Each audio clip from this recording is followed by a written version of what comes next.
Good day, everyone. My name is Stephen Stewart. I'm the CEO and Chair of QC Copper and Gold, and I'm very pleased to be delivering this updated mineral resource on behalf of the Opemiska, which is our flagship asset, which is now official. It is the highest grade open pit copper deposit in Canada. And we're excited, so let's get started. This is what the deposit looks like.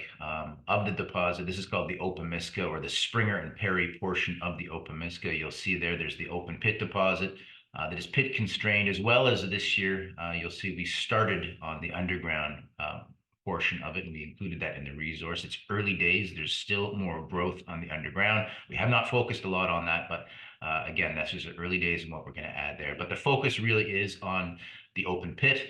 As you can see here, the in-pit mineralization and the grade of the copper equivalent is what I think really stands out there. We're almost at a full percent copper equivalent. Open pit in the middle of Quebec. It's really rare. As you can see, the out-of-pit material is a little bit higher grade. But what I think really stands out there is the overall grade. The contained copper metal goes up by 33% since last report. But the copper grade went up very substantially. The copper equivalent grade, but also the copper grade itself. Again, now it's the largest, one of the largest copper resources in Eastern Canada. I believe it's the third largest, well over 2.2 billion pounds, and a total average grade nearly 1%. What I'd like to emphasize on the 2-year process, and it was a 2-year process in updating this report from our maiden resource, which was published in the end of 2021. Since then, we drilled about 55,000 meters. But what is absolutely important to point out is the fact that we tore down the database. Now, all resources stem from a database, and you put good data in, you get good results out. And that's where I emphasize more than just the impressive tons, pounds, and grade of this report. And what may not be evident to the average person, but is the quality of this resource. We meticulously tore this data down, which is a huge amount of data. 1 million meters were drilled are in our database. And that's a lot of work. And to snap that all together takes time to get it right. So that was a decision we made throughout this process, is to do it right now. We believe that this is going to be a mine again. Hence, we need to have a top-notch, incredible and defensible database and geologic interpretation, so that when the mine builders come in here, they believe us, and they will believe us. And not only did we do this work ourselves, it's been audited by independent people. It's also been reviewed by a handful of trusted, experienced resource people who encouraged us and told us we're doing the right thing, we're on the right track. This is a type of resource that's going to carry us through not only the PEA, but right through the feasibility on this open pit. So I emphasize clearly quantity, but quality. These are some compare and contrast. You can see all the numbers are pretty much up.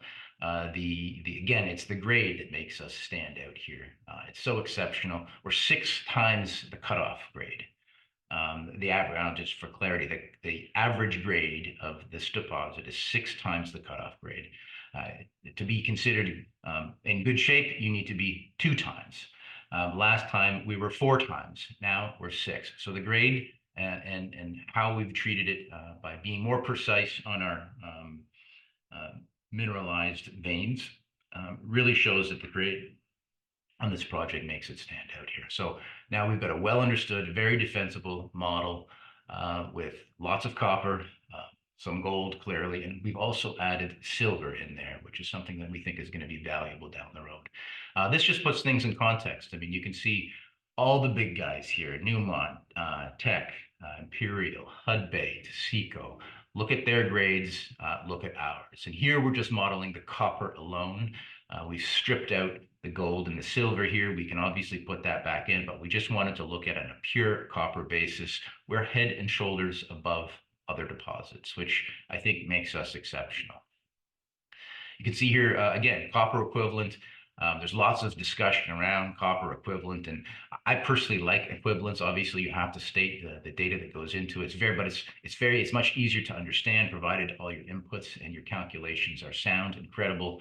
But if we look at the copper equivalents, you can see we're almost a percent, 0.93% copper equivalent on the MNI, but the vast majority of that is copper. And that's ultimately what people are after. This is a copper deposit, very clearly high-grade copper deposit. And there are our numbers there. Here's the breakdown of the pit constraint, the out of pit, and the total, et cetera. Here are all the details here. I won't belabor it, so you can pause your video and examine it there. And if you have any questions, you can follow up. Also, what's critical is the starter pit. Last resource, we had a starter pit, which was about half the size. This year, we've basically doubled it. It's nearly 20 million tons of over 1% copper equivalent. A couple things I'll point out. It's very important to have this sort of mineralization. This is near surface. This is the crown pillar.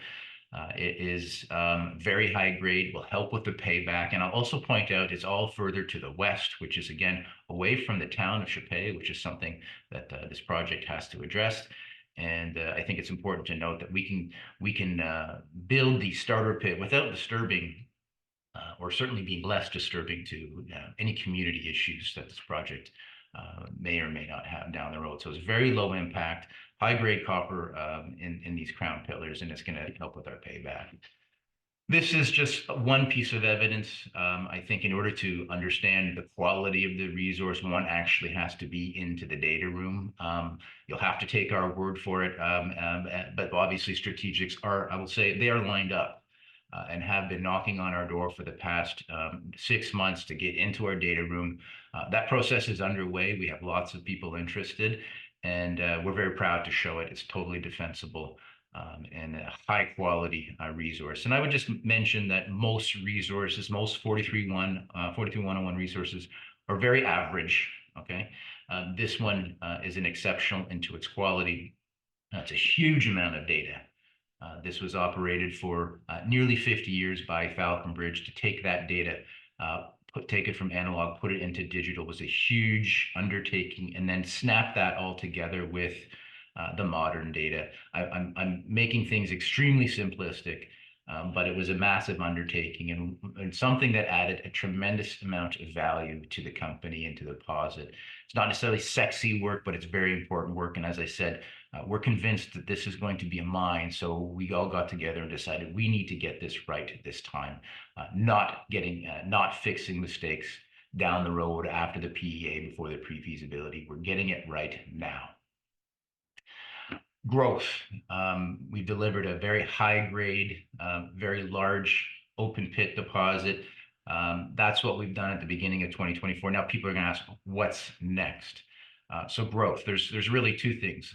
We're going to be moving forward with the PEA on the open pit as I've been describing. So that is going to be having engineering and economics, and there's lots of questions we're going to be answering over the coming months as we move that forward. But of course, we all know that the Opemiska was 4 mines, and everything that I've shown you were only the first 2 mines, which are called the Springer and the Perry. The third and the fourth mines, as you can see depictions here, called the Robitaille and the Cook. The Cook is much larger of the two. We have, as you can see here, we have modeled. The models aren't as sophisticated as we have of our Opemiska or Springer Perry, as you sort of can get an inkling here on just the quality of the modeling. But that is something we're going to be tackling this year and drilling it out systematically. So it's in effect a rinse and repeat process on the Robitaille and the Cook, which are about 2 kilometers away. I'll show you how close they are. They're very proximate satellite deposits to the Opemiska open pit.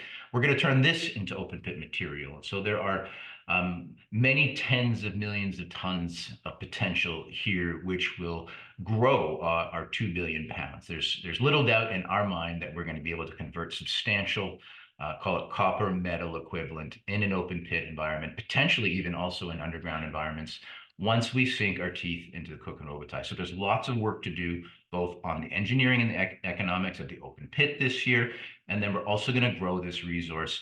It's getting bigger. So as we say here, it's 2 billion pounds of copper equivalent and growing. So we're We're the highest grade. As you can see, there's a fair amount here that are larger than us. Most of these are going to be porphyry deposits. We're unlikely to ever to be the multi-billion ton porphyry deposits, but we don't want to be. We think Opemiska is sort of the Goldilocks of deposits. It's just right. It's plenty big enough. It's definitely getting bigger.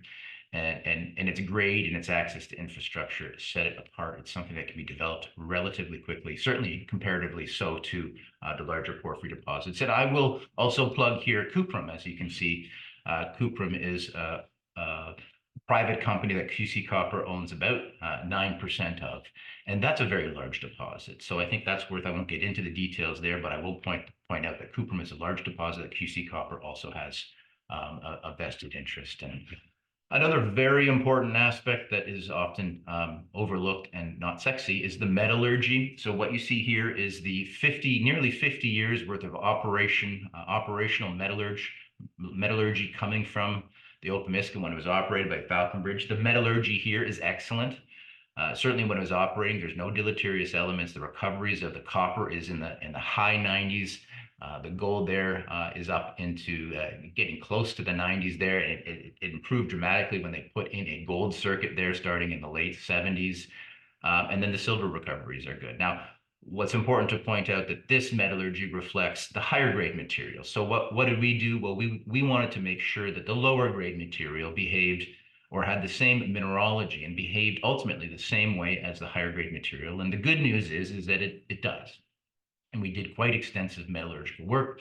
And I'll reference you to our news release of July 25th of 2023, where we detail that. So I think we can expect recoveries the same, similar, maybe in certain circumstances, even better, because metallurgy, the processes of metallurgy has actually become much better than it was in, say, 1964. So metallurgy is good, deleterious elements are good, and we don't see any acid generating material, which is very, very positive.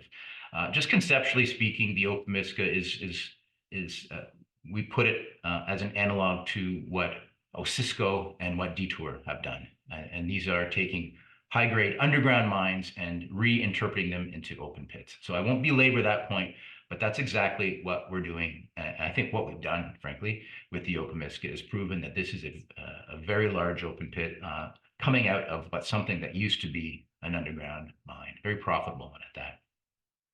And when it was operating as a very profitable underground mine, it sent its concentrate to the Horn Smelter, which is now owned by Glencore, which of course took out or owned or bought Falconbridge many years ago.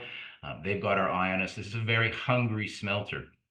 So I anticipate that Glencore is going to make it very attractive for the concentrate that comes out of the Opemiska to be sent there, because that, as I said, that's a hungry smelter. Additionally, the province of Quebec is very interested in having value add to the mineral process. So odds are that is going to be financially incentivized, or the company is going to be financially incentivized to send its material to the Horn, as opposed to sending it to Tidewater, which is on the table because we have rail that runs right to Tidewater. So we have two options, but certainly having a smelter not too far from your property and on the rail is absolutely beneficial. This is the our drawn out or zoomed out image of the Chapet Chibougamau. We are, as you can see, we're very proximate to the town of Chapet. The town of Chapet exists, or it was formed, I should say, back in the day to service the Opemiska mine when it was operated by Falconbridge. The town is still there. They're very supportive. But what is important to note in this brownfield sort of environment is you get the legacy infrastructure. The CN rail runs, as you can see, right through our property. There is a paved highway that runs through our property. A modern airport, very brand new airport. There's local labor force that understands the mining industry, the extractive industries. The Chibougamau industry for the 20th century was a major copper and gold town. So everybody understands it. Everybody understands the value that mining brings. Obviously, there are trade-offs when you're doing any mining project, or any project for that matter. Every business has trade-offs, but we see, as this mine and mining in general, have overwhelmingly positive impacts to the town when it's done right. And there's no other choice but to do it right. This is just, again, belaboring the infrastructure, which is so important when you factor in the NPV, which will ultimately, and the IRR, which will ultimately be produced on this in the, I guess, the first iteration and the PEA. We've done the numbers ourselves. So we have, call it thumb sucks of what the economics look like, and they look really good. Obviously, that has to be done with more detail and done independently, and we will deliver that in the PEA. But I guess the point is the fact that we do not have to build the rail and the road and fly people in and out. All of these things make exploration significantly cheaper and more efficient, makes development significantly more efficient. And of course, when you're operating this mine, to have all that, the capex is dramatically um, more efficient and best to the project itself. I would be remiss if I didn't comment on how wonderful it is to do business in Quebec. I'll extend that to Canada. Canada, for all its pros and cons, is a wonderful place to do business. We're very fortunate to not only live here, but do business here. And then Quebec, of all the provinces and territories in Canada, is definitely the most mining friendly. We have, first I'll note the Plan Nord, which is the province of Quebec's tremendous infrastructure investment plan to support all the infrastructure for the extractive industries and develop the North, which is an absolutely critical thing. Additionally, they've got pension funds like CEDEX, FTQ, the James Bay Development Fund, and others, Investissement Quebec, the Caisse de dépôt, all mandated to invest. And many of these are investors in our company. So we literally have the Quebec government as shareholders in QC Copper. The Quebec government has an incredible vision to develop the critical metals master plan, but also they make permitting streamlined as possible.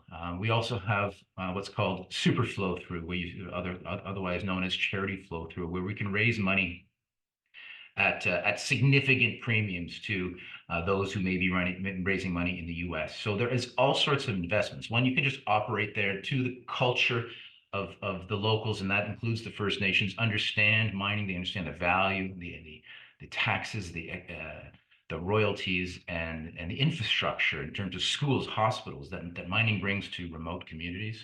So it's all there in Quebec, and I think it's really emphasized by their critical metals master plan, which is if you just Google it, Quebec is really redeveloping the port of Saguenay and Beauport as well.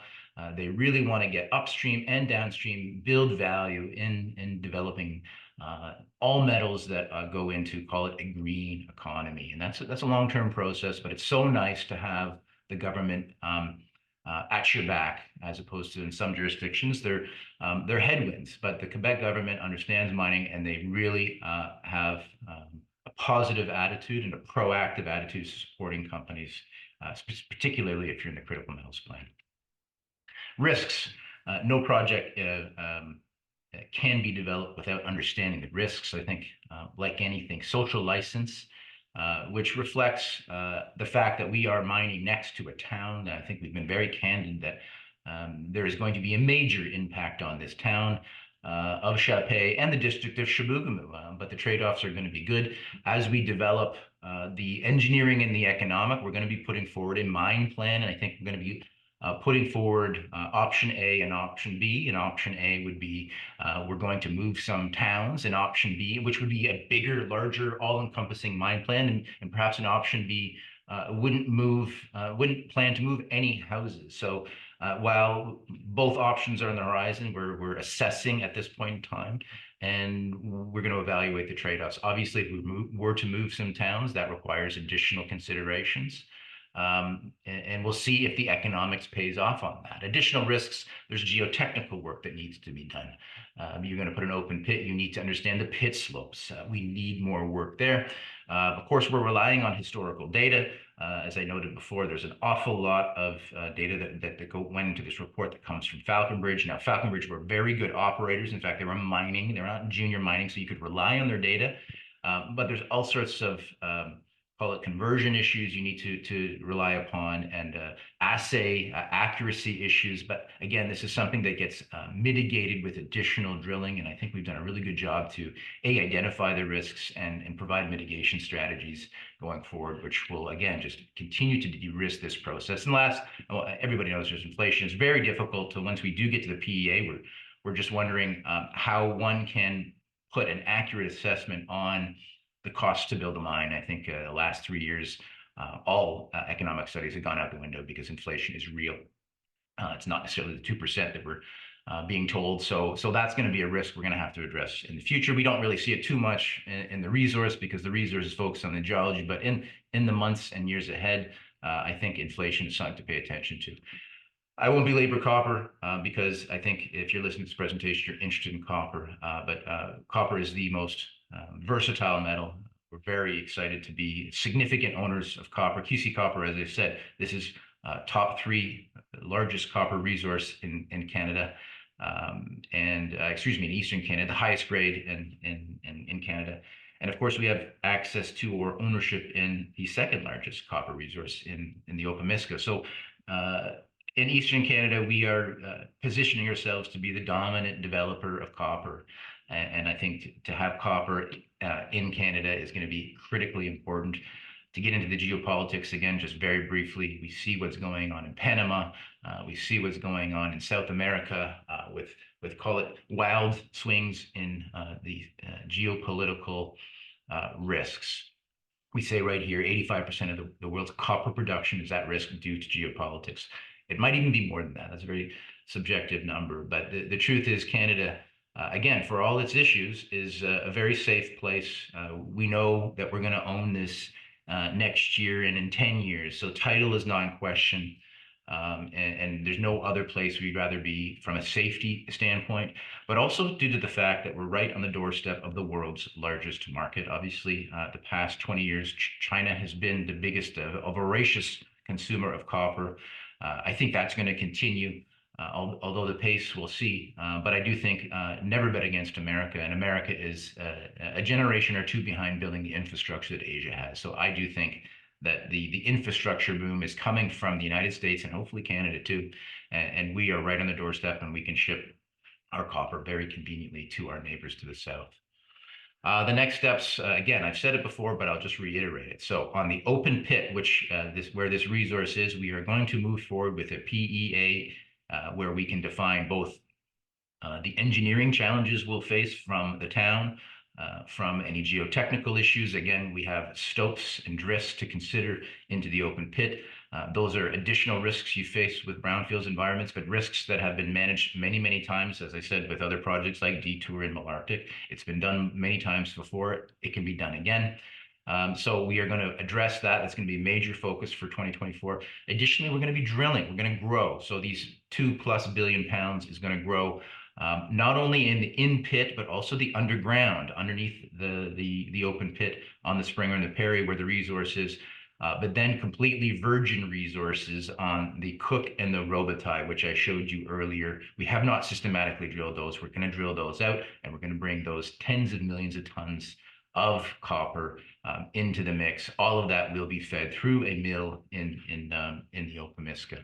So it's very exciting. And then last, I'll refer back to our social license, which has a lot of meaning and a lot of moving parts in it, but really it's about communication with the community members, and that's the town of Chapay, that's the local First Nations, telling them what we're up to, what our plans are, managing expectations, educating them about the process, how long it takes. As I said, managing the expectations, knowing that the mine is not being built in 2024. So we have a very proactive communication strategy. And I will say that our counterparties are very proactive in their willingness to learn and their communication back with us. So that's always a positive to have this two-way dialogue. And that's something that we're going to continue to develop through next year and beyond. Very briefly, I mentioned QC Copper and Gold, Cuprum.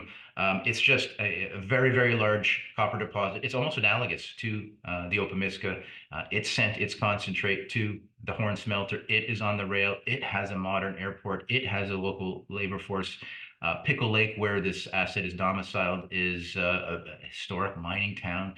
So I thought it was prudent for QC Copper to take a position, because to have the optionality to maybe at one point bring this into QC Copper if the stars align, and create a dominant Eastern Canada copper developer It's interesting to me. So QC Copper made a toehold investment at a very, very low price. This asset was bought out of a distressed situation. It hasn't been really paid attention to, just like the Opemiska. It really is, again, to use the term rinse and repeat process for us and our team. We like this strategy. We've done well with it, and I'm quite optimistic on the growth that the Thierry mine will bring to its shareholders at Cuprum. Of course, as I said, includes QC Copper. Last, our corporate overview. The value there is just tremendous.